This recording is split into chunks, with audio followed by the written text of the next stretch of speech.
Graça e paz, caros estudantes. Vamos orar. Senhor, obrigado pela oportunidade que me dá para partilhar a mensagem de Gálatas ou refletir em torno do livro de Gálatas. Que o Senhor nos dê sabedoria, inteligência para podermos, Senhor, partilhar a sua mensagem e com simplicidade, clareza e precisão. Oramos em nome de Jesus. Amém. Queridos, Gálatas é um livro, ou seja, uma carta que trata sobre a liberdade em Cristo. Neste caso, a ênfase de Gálatas é sobre a liberdade cristã ou a liberdade obtida por intermédio de Cristo Jesus ou em Cristo Jesus. Agora, o propósito do livro de Gálatas é que Paulo, ao escrever o livro de Gálatas, ele procura defender, não é, o Evangelho e a sua pessoa para fundamentar os Gálatas numa liberdade cristã que evita o legalismo. As três seções principais revelam três propósitos com que Gálatas foi escrita. Nos capítulos 1 a 2, ou neste caso, os capítulos 1 a 2 foram escritos para defender a autoridade apostólica de Paulo. Neste caso, o ministério dele e a autoridade pela qual ele exercia o ministério dele. Porque isto estabelece sua mensagem evangélica, neste caso, lhe confere propriedade para poder transmitir ou partilhar a sua mensagem. Os capítulos 3 a 4 foram escritos para apresentar uma defesa teológica do princípio da justificação pela fé, em refutação ao falso ensino da justificação pela lei. Então, praticamente, aqui há uma contraposição que o apóstolo Paulo apresenta de que os Gálatas não eram justificados pela lei, mas sim justificados pela fé. Esta é a mesma reflexão que Gálatas vai trazer em Romanos, que é a justificação pela fé, só que a diferença é que aqui ele apresenta esta temática ou esta abordagem num conflito que está a ter com os judaizantes, enquanto que nos romanos não estava em nenhum conflito. Ou seja, em Roma, na carta de Roma, Paulo ele não estava em nenhum conflito com os judaizantes.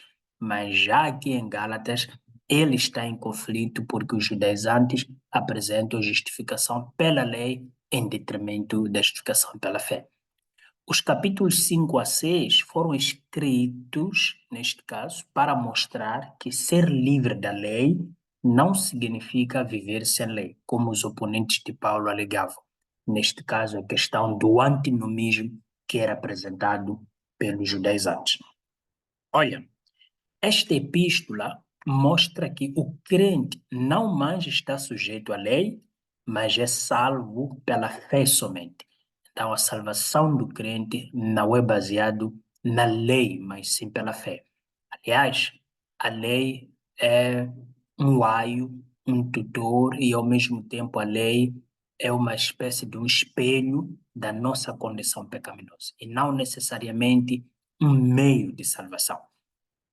Disse que o judaísmo é o berço do cristianismo, como já tínhamos falado em Atos, não é?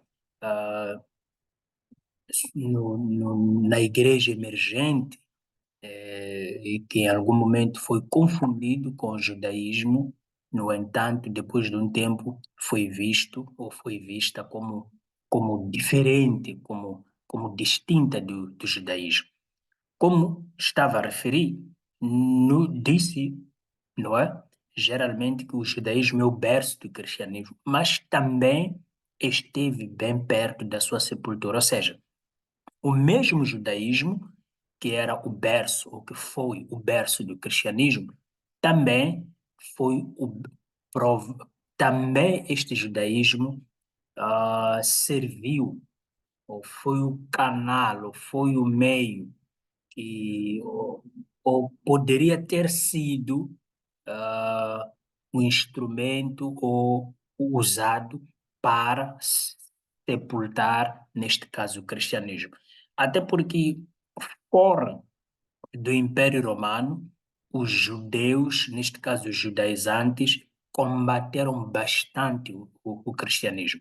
Isso é visto em muitas cartas de Paulo, quando é combatido o seu ministério e também a sua autoridade apostólica.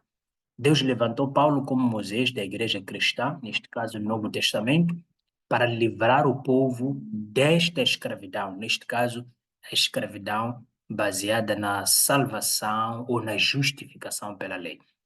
Gálatas, neste caso, esta carta, é a declaração da independência cristã, da liberdade cristã. Independência porque não somos escravos da lei, os Gálatas não eram escravos da lei, nós também que aceitamos a Cristo como Senhor e Salvador, não somos escravos da lei.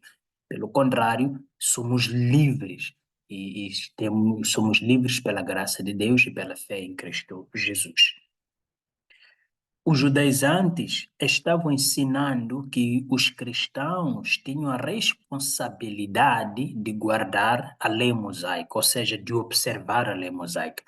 É a ideia de que não basta apenas ser cristãos, era importante ou é importante observar a lei mosaica.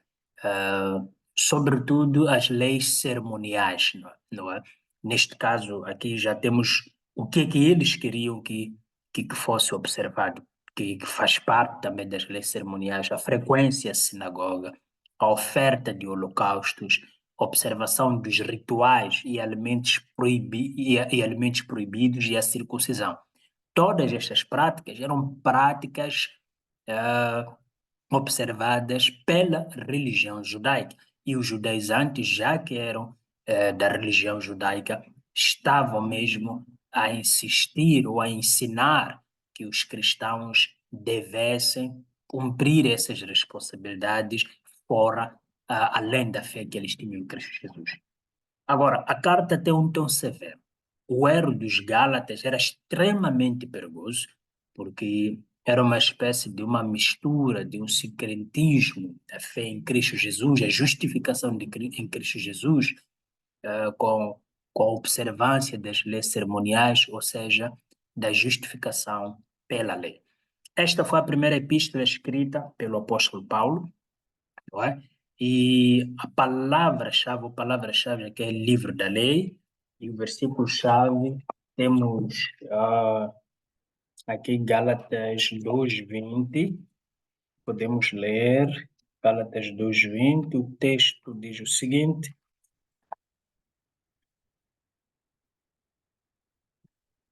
Gálatas 2:20 a 21, não é? Depois vamos ter 5:1. O texto diz o seguinte, 2:20 a 21. Estou crucificado com Cristo e já não vivo eu, mas Cristo vive em mim. A vida que agora vivo no corpo, vivo na fé do Filho de Deus, que me amou e a si mesmo se entregou por mim.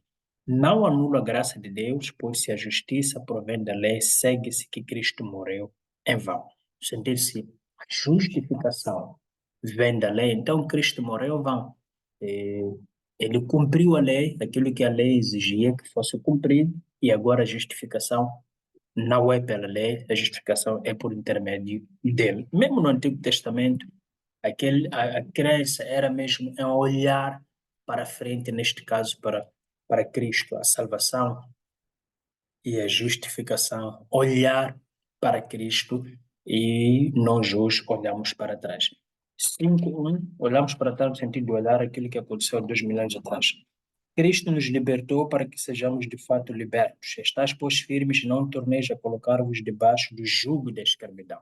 Este jugo da escravidão é da lei, do legalismo, neste caso, baseado na lei.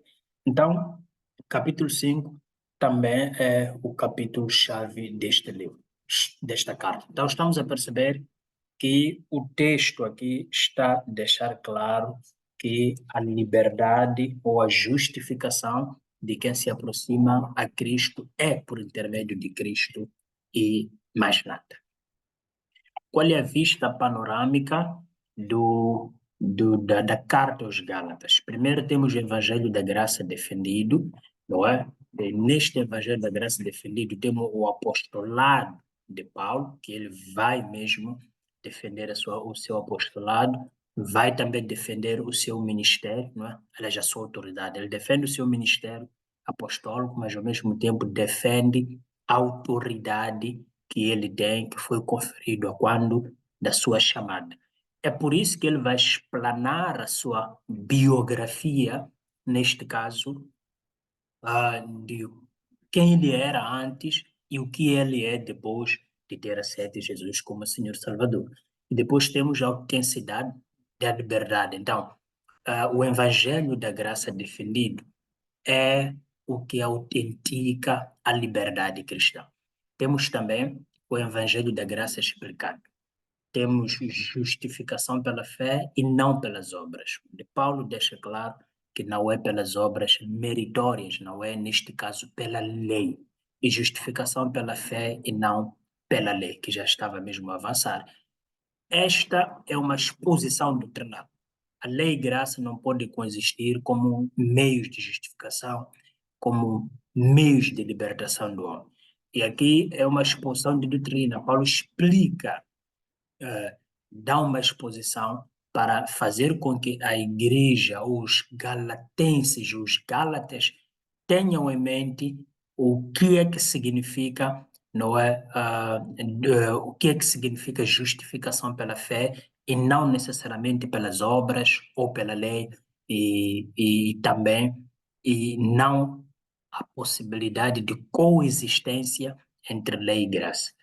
E, a partir desta exposição doutrinal, nós encontramos defesas ou argumentos para a liberdade, não é? Encontramos bases, fundamentos para aquilo que é a liberdade cristã. E, por fim, encontramos o Evangelho da Graça aplicado, posição e prática da liberdade, não é que é apresentado aqui, e o poder para a liberdade, desempenho da liberdade, que é o fruto do Espírito.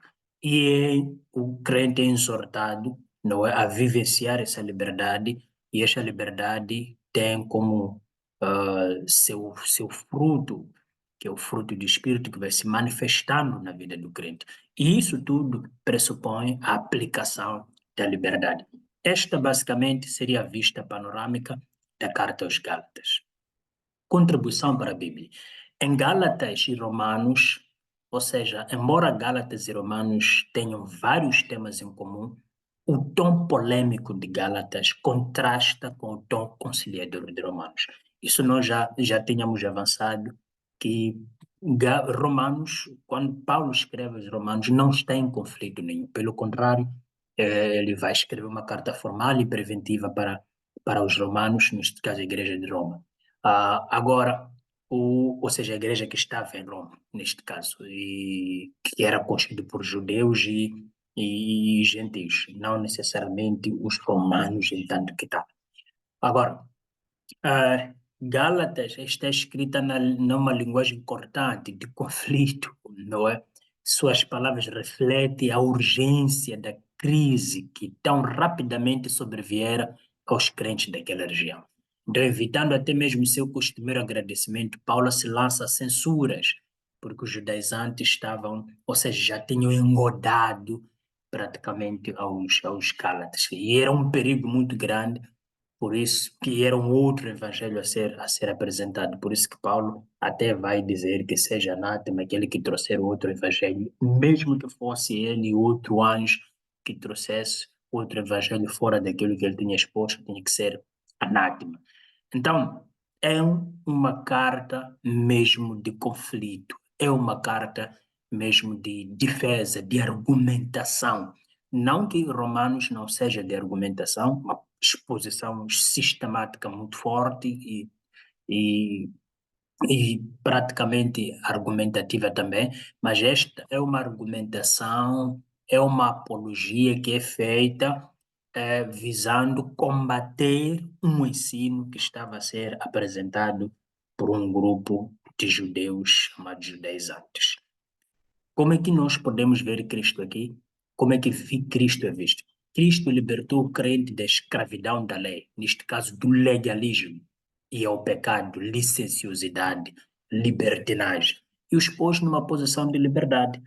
E a cruz transforma, provê o livramento do crente da maldição do pecado, da lei e do eu. É interessante que hoje há filosofias, ou seja, teologias, correntes que ainda defendem o legalismo. Não faz isso, quer dizer, uma igreja baseada em regras e não baseado em princípios das Escrituras. Nós estamos aqui a defender licenciosidade e libertinagem. Estamos a desencorajar o legalismo porque Cristo veio para libertar da escravidão do legalismo. Às vezes o legalismo que é apresentado, que é defendido no seio eclesiástico, é baseado na tradição, na cosmovisão dos líderes religiosos, é baseado na herança que os líderes religiosos têm, nas preferências dos líderes religiosos e não naquilo que as escrituras apresentam. Mais uma vez, dissemos que em Cristo temos liberdade e não necessariamente, e não o legalismo. E mais uma vez também discutimos que em Cristo há liberdade da escravidão, não apenas da lei, mas também do pecado. Há igrejas que também, em contraposição, em vez de pautar pelo legalismo, também pautam pela licenciosidade, libertinagem, onde o crente ou o membro ou participante pode pecar à vontade, pode ser libertino, pode viver como bem lhe apraz, segundo os prazeres mundanos, à vontade. Quer dizer, o líder nem se preocupa com isso e às vezes defende-se com aquela ideia de que, olha, essa questão de salvação só Deus é que sabe, mas esquece de que também os frutos mostram que esta árvore, de fato, é uma árvore pertencente a Cristo ou não é. Então, são esses dois extremos que precisamos evitar, fugir deles. Neste caso, o extremo da libertinagem e também o extremo do legalismo, para podermos gozar a liberdade plena em Cristo Jesus. Então, por hoje, não é? É tudo, neste caso, nesta obra de Gálatas. Vamos lá. Senhor, muito obrigado por nos ter levado a perceber por esta obra ou esta carta de Gálatas que a liberdade se tem em Cristo Jesus e não na lei e não na observância das obras da lei. E que o pecado escraviza, o legalismo escraviza, a libertinagem também escraviza. No entanto, Cristo liberta, salva e nos permite ver uma vida de independência. Claro, esta independência não significa fazermos aquilo que bem entendermos ou praticarmos a licenciosidade, nem mostrarmos falsa espiritualidade por praticarmos o legalismo. É uma independência que visa um equilíbrio, uma vida que pauta pela observância das escrituras sagradas e do evangelho que é pregado e apresentado pelos seus apóstolos, pelos escritores das escrituras e genuinamente bíblico. Nós oramos em nome de Jesus. Amém.